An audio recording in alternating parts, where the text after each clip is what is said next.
Bé, el primer és definir que el concepte turístic no és exclusivament, no està limitat en ell mateix, sinó que aplicant, per exemple, com un producte de lo que és tot l'àmbit turístic també és esport.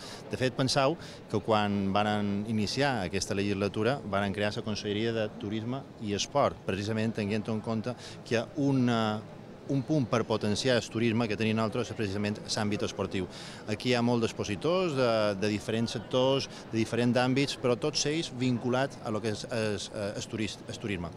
Us posaré un exemple de lo que també, per exemple, repercuteix, de com repercuteix l'àmbit esportiu.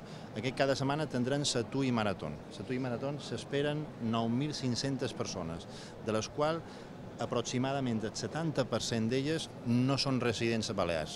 Això implica que hi ha un atractiu directe per la pràctica de l'esport, que a més és un hàbit saludable, i paral·lelament hi ha una incorporació, una vinguda de molt de turistes. Per tant, jo crec que és un binomi absolutament essencial, prioritari, saludable, i que en aquest cas també volem posar en valor amb aquesta fira, una fira internacional de l'esport que també té una sèrie de precedents d'altres comunitats autònomes que ens diuen que funciona.